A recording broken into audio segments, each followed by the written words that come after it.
Родился и вырос Игорь в поселке Чульман Нерюнгринского района. С детства у мальчика был хороший пример труда. Его отец, который умел все. И ремонтировал и телевизоры, начиная, и помогал там в гаражах, как раньше было, там мужикам с автомобилями, и аккумулятор отремонтировать, и телевизор, все что угодно. Эти раньше были приемники, все он делал.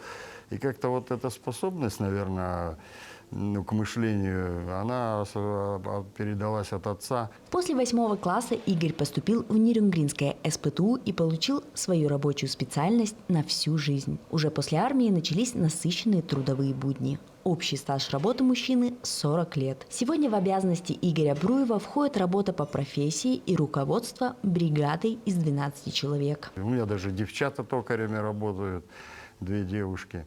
За своих я обязательно горой. Профессиональный подход и новаторские способности токаря высоко ценятся компанией. Уже имея богатый опыт работы, Игорь Бруев не перестает учиться, совершенствоваться и шагать в ногу со временем. Сейчас импортозамещение, сложные времена. И очень в Колмаре у нас много горно-выемочной техники, которая импортная.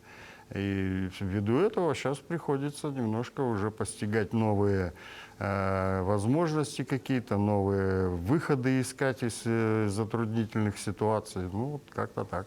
Еще один лауреат прошлогодней премии «Человек труда» Юрий Коковин написал о своем друге Игоре Бруеве статью. Поглядел, как он работает качественно, настолько с пониманием дела, обработка металла, резанием, он может все.